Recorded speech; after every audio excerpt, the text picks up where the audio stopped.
Hello guys, hello munchkins, welcome back to the channel. My name is Ocean and I am an English educator on the platform of An Academy. और बच्चा party देखो, आप में से बहुत सारे बच्चे हैं जिनके बारे में मुझे पता है कि क्लास 10th में हिंदी का, इंग्लिश का, एसएसटी का पेपर खत्म करते करते उनकी आफत आ जाती थी। वो लोगों को लगता था कि भाई पेपर इतना लेंदी है तो हमारी स्पीड बढ़े तो बढ़े कैसे। और वही प्रॉब्लम काफी सारे बच्चे कंटिन्यू करके क्लास 11th में भी अपने साथ विरासत में ले आए हैं। और 11th में मुसीबत की बात पता है क्या है? जिनके पास आर्ट्स है उनके लिए तो पेपर्स लेंदी है ही है। इंग्लिश का पेपर काफी लेंदी है। 80 मार्क्स का पेपर अगर आपने पूरा फॉर्मेट उसका चेक करा है तो आपको ऑलरेडी पता होगा कि क्लास 10th में जितना आपको लिखना पड़ता था उससे भी ज्यादा लिखना है। ऊपर से क्लास 9th में जैसे टीचर्स की तानाशाही चलती थी ना कि नहीं भाई जो वर्ड लिमिट लिखी है हमें उससे फर्क नहीं पड़ता, you still need to go beyond it. वही चीज क्लास 11th में भी होगी। 120 to 150 वर्ड्स तो सीबीएसई बोलता है, but often school teachers do not agree below 200 words. ऐसे में अगर स्पीड ऑलरेडी स्लो है तो पेपर टाइम पर कंप्लीट हो तो हो कैसे?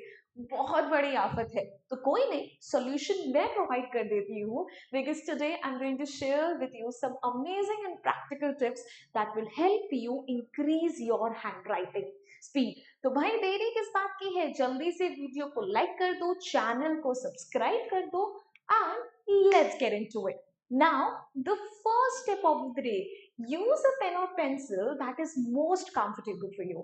Now ये एक ऐसी चीज है जिस पर अक्सर बच्चे ध्यान नहीं देते हैं, बट अगर आप एक ऐसी पेन या पेंसिल का इस्तेमाल कर रहे हो जिससे आपकी ग्रिप ही अच्छी नहीं बैठ रही है, तो हाउ कैन यू एक्सपेक्ट कि उसके अंदर आपकी जो स्पीड है वो बढ़कर आएगी? तो एक काम करो, अपने घर के पास किसी भी स्टेशनरी की दुकान पर जाओ and try out different pens. ठीक है, आप देखो किस पेन के साथ आपका ग्रिप बहुत अच्छा बैठ रहा है। ठीक है, किसमें आप बहुत इजीली लिख पा रहे हो। Do not go for a pen which is very heavy, थोड़ा सा लाइट पेन हो जिसकी निब उसके ऊपर आपके ग्रिप पकड़ने के लिए अच्छे से हो। थोड़ा कॉस्टली भी आ जाए तो कोई बात नहीं यार, एटलीस्ट तुम थोड़ा स्पीड में तो लिख पाओगे। तो अगर अभी तक आपने इस चीज पर ध्यान नहीं दिया है तो प्लीज ध्यान देना, बिकॉज कई बार प्रॉब्लम आपके पेन में ही होती है, आपकी ग्रिप ही उसमें अच्छी तरीके से नहीं बैठ पाती, जिसकी वजह से आपकी स्पीड स्लो हो जाती है। Now the next, stick to the word limit. Now I know मैंने स्टार्टिंग में बोला था कि आपके टीचर्स की ये तानाशाही बहुत चलेगी कि भाई नहीं, हम लोग नहीं मानते 150 वर्ड की लिमिट को। आपने अगर 200 वर्ड्स में नहीं लिखा अपना आंसर तो हम तो मार्क्स नहीं देंगे। एक काम करना, उस टीचर को सीबीएसई की मार्किंग स्कीम दिखाना और बोलना कि भाई मैम, जब यहाँ पर साफ साफ लिखा हुआ है कि 120 टू 150 वर्ड्स के अंदर अंदर ही मुझे पूरा आंसर लिखना है, then why do I need to go beyond it? Now the teacher would say कि अरे ये तो सिर्फ सीबीएसई के लिखने की बात है, क्लास 12th में ऐसा नहीं होता। तो let me tell you, class 12th में बिल्कुल ऐसा होता है।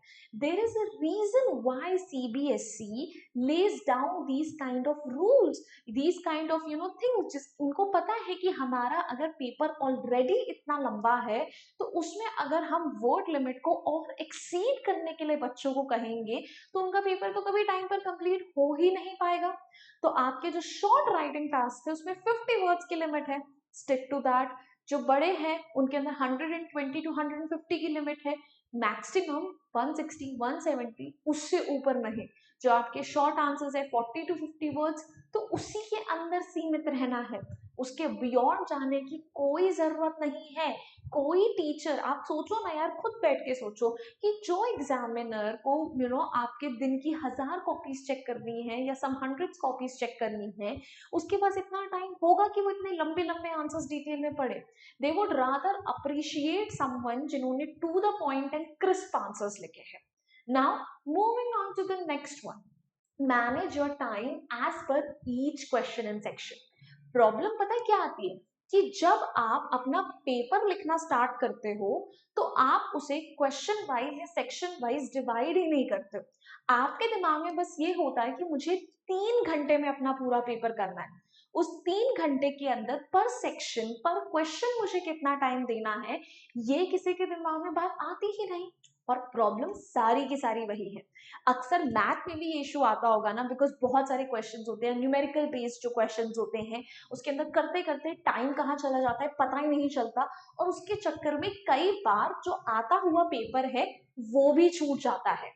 तो उस चीज को अवॉइड करने के लिए पहले से अपने दिमाग में सेट रखो कि okay, for this question I'll only dedicate 10 marks. If it is a question that you are not sure about, पहले तो कोशिश करो कि उसको सिर्फ एंड में ही करो। स्टार्टिंग में करोगे तो तुम्हारे लिए ही प्रॉब्लम है, क्योंकि तुम्हारे पास ऑलरेडी वो क्वेश्चंस हैं जो तुम्हें आते हैं। But if you still choose to stick to the question that you are not sure about, तो अगर वो गलत होता है या तुमसे नहीं हो पाता, so that would basically cost you your confidence. और जब आप फाइनली उस पोर्शन को करने बैठोगे जो आपको आता भी है, तो आप उसमें कर ही नहीं पाओगे। आपको ऐसा लगेगा कि यार मेरा तो इतना टाइम खप गया। सो प्लीज सेक्शन वाइज चलो और क्वेश्चन वाइज चलो, और उसमें अपने टाइम को डिवाइड करो कि अच्छा 5 मार्क्स का है तो मुझे उसे 10 मिनट देने हैं, 3 मार्क्स का है तो 5 मिनट दे रहे हैं, and stick to it. Do not just stick to all those questions जो कि आपको आते ही नहीं, जिसमें आप बार बार अटक जाते हो। ठीक है, moving forward, attempt sections and questions that you find easy first. ठीक है, please never and never begin with the sections जो आपको नहीं आते, ये सोचकर कि अगर डिफिकल्ट वाले हो जाएंगे तो इजी वाले तो आराम से हो जाएंगे। नहीं नहीं नहीं नहीं नहीं, always go the other way around. Begin with the sections जो आपको अच्छे से आते हैं, बिगिन विद द क्वेश्चंस जिसमें आप कंप्लीटली कॉन्फिडेंट हो, बिकॉज वो जल्दी जल्दी निपट जाएंगे।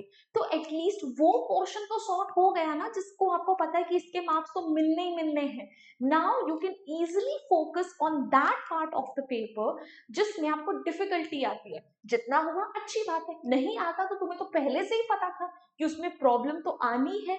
सो आप जो भी मतलब सेक्शंस वगैरह या क्वेश्चंस वगैरह करना स्टार्ट करते हो, उसमें देख लो कि अच्छा मैं अगर ये क्वेश्चन करने बैठ रहा हूँ, am I confident about it. अगर डाउट है तो उसको थोड़ा बाद के लिए छोड़ दो, और उल्टा सीधा ना हो कि एक क्वेश्चन इधर और दूसरा क्वेश्चन इधर।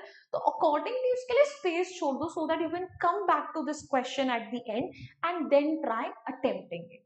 Then do not worry about bad handwriting and paper presentation. Now this is the most important tip for students जिनकी राइटिंग स्पीड बहुत स्लो है। उनको लगता है कि अरे यार अगर मैं जल्दी जल्दी लिखूंगा तो मेरी राइटिंग खराब आएगी, ठीक है, मेरा पेपर प्रेजेंटेशन अच्छा नहीं होगा, I would not be given good marks. तुम ये बात सुनो यार, तुम पिकासो नहीं हो, ठीक है, पता नहीं इतनी सारी मार्जिन बनाने में लगे हुए हो, अलग अलग तरीके के पेन इस्तेमाल करने में लगे हुए हो। No, all you need to make sure is कि तुम्हारी नंबरिंग प्रॉपर है, जो तुम्हारी राइटिंग है that is legible for the teacher, ठीक है, टीचर्स को पढ़ सकता है, प्रॉपर आपने क्वेश्चन की नंबरिंग करी, दैट्स ऑल।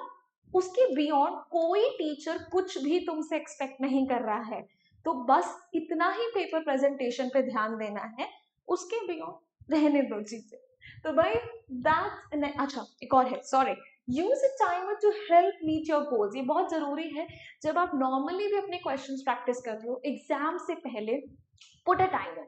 अब अपने आप देखो कि अच्छा आपको एक क्वेश्चन को करने में कितना टाइम लग रहा है, एंड धीरे धीरे over the period of time gradually उस टाइम को कम करने की कोशिश करो, उसे इम्प्रूव करने की कोशिश करो, क्योंकि एकदम से तो नहीं होगा, बट धीरे धीरे करोगे तो जरूर हो जाएगा। And then do not copy down the question. यार ये बहुत पंगा करते हैं बच्चे, पता नहीं जिनकी स्पीड स्लो होती है ऑलरेडी वो क्वेश्चन भी कॉपी कर रहे होते हैं, आंसर भी लिख रहे होते हैं, पता नहीं क्यों। जो क्वेश्चन का नंबर है वो लिखो, सीधा आंसर स्टार्ट करो। ग्रामर के क्वेश्चंस के लिए ग्रामर के क्वेश्चंस कॉपी मत करो, पूरा वो पैराग्राफ कॉपी करने मत बैठ जाना जो टेंसेस वगैरह के लिए आएगा। Just right your answers, that's all. सिर्फ नंबरिंग करनी है तुम्हें, पूरा क्वेश्चन पेपर नहीं कॉपी करके लेकर आना है, ठीक है, स्मार्टली एक्ट करो, ठीक है भाई। So that's it from my and, and या आई होप ये टिप्स आपको हेल्पफुल लगी है ना, तो काम कर लेना, ओशन मैम को अन अकेडमी में फॉलो कर लो, क्योंकि एप्लीकेशन पे ना हम और भी अमेजिंग क्लासेस लेते हैं, वहां पर तो आप नोट्स भी डाउनलोड कर सकते हो, और भी बातें कर सकते हो, अपने डाउट्स पूछ सकते हो। तो प्लीज ये चीज जरूर कर लेना, आपको बहुत हेल्प करेगी एग्जाम्स के लिए। एंड या that's it from my end. I really hope you guys enjoyed this video, you found it helpful. If you did, then hit the like button, share it with your friends, and do not forget to subscribe to our channel.